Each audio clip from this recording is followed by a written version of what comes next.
American for Security and Tech Solution Service Enfamount. So you will be we a factory and as a company now per se security tie so per fence wall say you electrify or fence no Enfamount na say you mo a CCTV cameras I be traveling na solar panels a beboa say light cracker offer wo honum endum na light be na 24/7 me can for Security and Tech Solution Service the amount from na enu eni adwuma from 0244-571-977 and 020-670-9117. Ojimia na political party for na so no makujina ho empre senhunu ensenhunu rubbish. Stop your nonsense. We need the amaye. Stop your nonsense. This is how you have shielded criminals. Because of your blind loyalty, this is how you live this kind of stupid lifestyle. On my wedding and Nimebutua teach him. Hawa Koomson na Georgia ye wakaswa. Hawa Koomson. Sisi me donyame kwahwe nipa obodi dem omugu dem because of Hawa Koomson. Wo kasa sisi oba fra boko boys abrewo. Oba bo utuo sisi police ni ntumi nkasa, obi antumi nkasa, oba abesia. Na wo ye twawo na muka kakra wo bekasa ko Facebook kwa sisi aba we ku mo kaso nyina ye de abobo boni patim se Tuareg ko Facebook kwa sisi ni ti da ho me PC papa bi ono abu Felix na akoyo because of name oya GP ono register too ba kwa tro me din na se one register din ni ya ti mitum Hawa Koomson ma yade ni tumu ojane nursing baby to them e be ye demonstration wa ka ye ni anya de akwa omu jeli akwala no. How dare you wo bro mlaso atu aba wa ha register na da ho ni di wo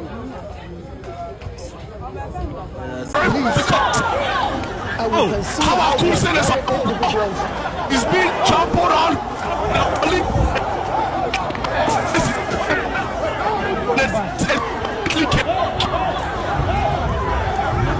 It's completely chaotic.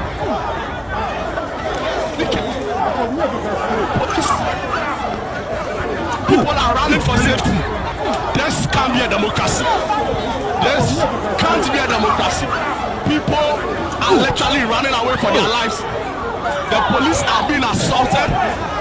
NPP party officials are being assaulted. Koomson was standing next to me. Literally had to run for his life. Unbelievable, Nana. The scenes here completely unbelievable. You say they are sorting witness, eyewitness, and they want. What's about the same? Now we know that's summarizing my about the same. And no crew assembly nani say see na me ho. See na ho. Enti na me na 5 boys and I in the first place where am okay. Me disclose. Okay, okay. I don't want to disclose my portfolio. Okay. It's didn't see. They see in an say. Ye na yo how you observe elections na ekoso. Enti ye wo hwa e na MPP for communicator baako the friend of Miracle. Okay. And I'm who say channel 1 for day interview no. To mo start so mo guarantee interview no. And ye hu abrante baako a owa kakra na I say nani sabi nani ba kon so ehane kakra sheda nye normal sa ba kon ye normal nti wo ba no busa no o start say o create problem and wo didi miracle na tem ba miracle na nani no she reflected bi no didi miracle na tem to start say o didi miracle na tem no oguso o didi miracle na tem say wo ye jimifo wo ye peni yesu nyansa nti wo ye sa de no eni nyina ka say abrante na ye wo den ye na ebusa say na abrante na wudi na tem no wa ye wo den na o so o ye jimifo wa fafo na fre obi so o meto aba na ya ye wo ho no ka say na wo ye fa obi fafo say beto aba say nkanya bone o enye ne bone so ahu nti ho no na boy ba kon so wo ye take tuntum kese ana no so so gina ana mo ni gina ho no ye ni gina ho no na o so ye nyina ya ba na ye beto ye ti enye ntokwa boss oba problem bi ani ha ntimi srew mamum fa problem bi anyere emma na say o call for calm but ono anka so onye security personnel but I like the way anaga na kra na enti ehu ya ne say abrante na kasa ana on do ko ye abrante na ni ba ko na minim so ndis ni dia abrante na ni ba ko problem no yes na ni ba ko kasa okọ okay into okọ ye na anche less than 2 minutes ina hu say squad aba ti squad by na abrante na all pattern say on ko na hajo mo mfa problem ba no on the first person e be che no on be attack no bo na suma no be share car to me ne share car no mu wie no ena omo yes omo movie na obi ka say Hawa Koomson way nipa ne ka say Hawa Koomson way na ena omo sa bind their numbers ena omo call ebi mu kura huri wall no omo say wall no ye short ebi mu huri wall no ena ebi mu so epu call main gate no police for no no ha nti omo through police for no in fact omo antimi police for antimi am protect prevent omo doso ena omo bu gate no make us omo pia gate omo ko assorti Hawa Koomson so Hawa Koomson is me who say no omo ba but no any option bia than so be stand and also be now I realize say no gina honom with a year like all minding their own business no kuta pepper spray obi say no kuta na gun bia na bisa in fact man who pepper spray bia na man who gun bia what you say but them who an say head na butu no any ade nti e ma ga ba kokora tiam ka say oh our Gane so nti na aye mobo nti na me ra ho say me Ghana ni honestly I didn't see wo ho no say e say CBM because me law abiding citizen bibia police force me di omo ya because mo na mo make sure say mo be ma pepepe yo the next Hawa Koomson and the atem wanye bibia Oduro no obetwa mu hu no in fact obetwa mu no Oduro no kana on police force no di nkomo na police force no medos sa nti oba hokra be me fan say 30-45 minutes ansa na de we AC nti owura mu ekọ ba bi omo to aba no ekọ Dakwa Newman ono no agent or Dakwa Newman so the former colleague parliament nti me hu so omo di nkita ho ne ade nti enumu a ogina ha o di ni nkomo na ba attack no nti de me si me hu wo no ansa na brand no so de no kran so ba na omu tietie obi from no so hu no so na omu tietie obi from as abrante no of course eno so me hu ye na me ho eno so no abra na omu tietie no in fact na ono no ba na ono so ba be wuram ba na minim ade o wura gate ni makwa akoye one abrante ba ko ne na nti omu oyese omu wuram no ena obi pointing and say onini so I said I'm make a list of mobile attack. I don't really know but that's what I saw say omuni yes on was it onuni nti onuni no ena omo rush no nti omo rush no in fact omo de no every police gate no say na gate bi wo police for na ye ma wo ena omo de ne ba kwan no every kwan no ho no ba gate no so ye just about 10 meters enu 10 meters mpo kakra bi ena omo twene de ba ho to omo twene ba ho de nana nso bu akase bu omo bu no butu no be ma tenten grant mi gina ho no ena na bibia mi say ana brand yi me nkwaje na na mi so me na mi gina we wono mpo ne ye bo mi hu kwan ya me fa so na etete me me te say omo boys no bo no omo crowd mo free different region nearby. In fact, me momo de me nim baby omo free. Okay. But dem hu ya ne say bibi sa. I no pata omo no muntie o. O pata omo no muntie. We no crack chom. We ya no hwie yeye. Ama ye busa ne say na ade na wo bo ma me no ade na wo bo say yes me mo no. Of course. O kan chi. Wan kan chi. O kan say we o kan o house am. We house ni. Meti house. O kan say. So hu. What dey the honor between. There you can be say what you say but at the end of the day na dey na course no. E so munti chi. No mo tell say mite omo kan house kan frafra ni ade. But the way no groups no. O sha omo free. Accra na say omo free that constituency wo. The me hu ye no. Omo free constituency ni. Omo free applicant no for. Omo to aba so wo no. Me nyine so omo to aba wo because timamufo ne so omo ni mo. So what you say and yes so no ho no ye di agro wa ye o ani di agro this so obi eni wa matwa like many atwa no so da You get it? Aha, and yeah, and send a walk and say TV, say import or from other regions. So may say to try. Now we can say let's say amount food beer, boom. Say on India, it means yes, on India, more or the almost on India. Nale, na say or no, you get it. Okay. And you know, kakra me who sure. Sure. Hi there, good afternoon. We've come to inspect what's happening here. Are you impressed with the process here so far?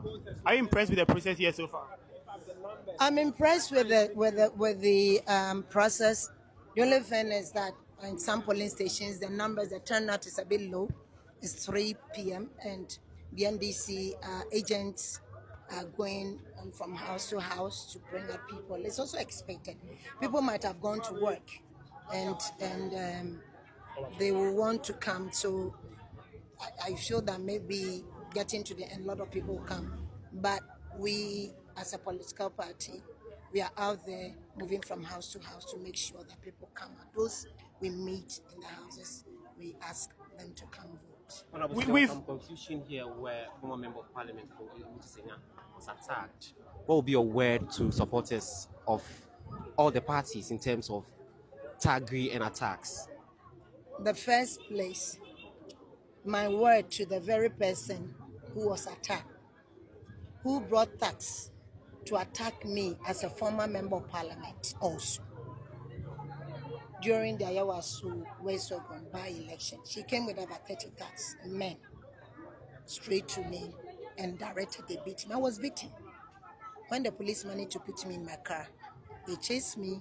What saved me from the moving car was my seatbelt. Honorable Amate, the former MC of Teshi, tried to intervene. He was beaten, his wife was beaten. I want to put on record that any form of electoral violence, I condemn it. I want that to be on clear records. But let nobody ask me, a victim of Hawa Koomson, to sympathize or empathize with it. I don't.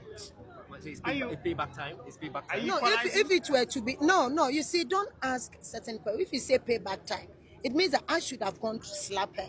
I don't think she even deserves my slap. I'll be wasting my hands and my slap. If you say payback time, then it should have been me going after her. No, I'll not do that. But what I'm saying is that I'm a victim of Hawa Koomson. She danced to it. She smiled, she laughed when I was being beaten.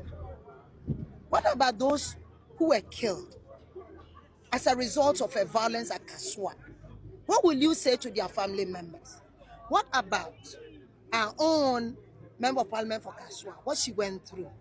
That's why I'm saying that I condemn any form of electoral violence. As a matter of fact, any form of violence, I condemn it. Honorable. So I'm not in a position to advise her. She should advise herself and advise her own people. And let nobody point fingers at NDCs because we didn't do it. We are winning an election. We are very busy moving from house to house. And so, if anything, or not if, because it really happened. She got slaps, I'm told. She was beaten, I didn't see it. Probably, she will now rethink and advise her own political party, their followers, that next time she sends them, they should not go. So I don't think I'm the right person for anybody to tell me, oh, I feel sorry for Hawa Koomson. Did she feel sorry for me when I was beaten? What makes her so special? That if she's been paid by who? Her own party people. That I should start crying. I'm very busy. I'm going around, getting people and talking to people to come out and vote. That is my prime interest here. The other one is that we don't want any violence around here because my own sister Rabna is winning and we have one more seat in parliament. That is my interest, that is my prime interest, and that is my prime focus, the most important thing. And thank God the place is calm. But I'm a victim of electoral violence and a victim of the violence of Hawa Koomson. I was and still I am a former member of parliament. Thank you. Thank you very much. So that was I say me there asuma me se me mbo no. Onye Ghana ni. Onye Ghana ni. Ya se me mbo no. I want to say mbo no. I want suma ni se ombo maame ne keke. Okatwi anti o. Eje ansa na ga ni bi ta ni se woni mi se maame na obo no nu fi kuro ba akoso ada. I want na kwaka se oh what did you go ni ti say oh I'm saying kase omo tika se bia I'm saying omo tika se bia kase ba ko omo ti kase ba ko pe wute so na omo pe bu masa na say dey be to about Ghana ade a o man we dey save go there be okay do our Koomson no ase na ye omo book a omo oba omo ba be omo ba no omo plan omo bu omo say omo hu na omo ka wuziam say ina say then action na no to ba omo command ya ina no obi antika say bia o dey say yanko ojina ho masa ina tejo chale say dey be to about Ghana ha pa dia o man ni save and you shall make a series of media reportage. But Hawa Koomson on your government official. Hawa Koomson on your party official. Election day no only duty bia. Oko also okoshebia, o your observer. Observer, you are not allowed in the inner perimeter here to abano. But Hawa Koomson ko Hawa Koomson ko na nso a amanfo nya hint say Hawa Koomson ewo weapons gunikam ene bi nso hye ne bag m enti boys na he to aba wo no suggest say omunyi Hawa Koomson mpie mfi polling station wona wagina wa che observer crowd wontimi ngina more than 5 or 6 minutes die enti no wagina close to be saa 1 hour no die no wo ye wo eti den no mu ye ompie no na Hawa Koomson say o pepper spray akese mienu hye ne bag m pepper spray ni emeko na ye miegu wani a meso ade ani bi a ye de apia afra jam no enu bi na hye Hawa Koomson bag to mo ye ompie no journalist ni police na John to cheap pepper spray no sem treni ba ko bi na ni na kata so ye adwuma o se Metro TV o se say police ni ba ko mia meko bi gu na mo maso ni tese na sumu na meko na asem ne ha adwen eti guy ba ko bi o she batakali white onu wo hwe video ni din ya onu na timi to ne ho sei se oje pepper spray na fi Hawa Koomson sem go yo oba de wo ka wo abada ye ntena wo ma wontwi tuo mmoni pa nkum ni kaso a enkum ni pa na wo ma ba kuma so mfa pepper spray megu nkrofo ani na jaza wo Hawa Koomson wo ya agitin bone ana to ne ho na oje pepper spray ni fi ni sem saa ana Hawa Koomson se ye den eja na ho to fom ana police for ni pe wo won suso ni mu na oso original eti Hawa Koomson ne ho ye wakuye se anu mmenu kra wa ekwo be 3 ya wie ya wakodidi a obi amu obi a asumdwe ewa Blekumanov na to me bo ahwe videos ni na asumdwe ewa Blekumanov ajim se bibi boni bia ya de enko so enti ye besre mpanimfo no ni electoral commission se sa asumdwe na ewa Blekumanov ye mfa no a enko akwatia ebe kra na sa asumdwe we ni ye mmɔ ho be mienu ni ye fa nko akwatia ni ye nko hwe se asumdwe na ewa Blekumanov ye benya the same thing ewa akwatia na bibi za de enti no mahu na bi de enti no mahu anodom pre me kwa ha me so ma ho ba ye gusu aye bom pa isa kwati ande ombeba na so da be ye che national cake na obi a benya ne de pepepe nya mi nsha mu na ya kwa kan ye be wi awura bana be wi ni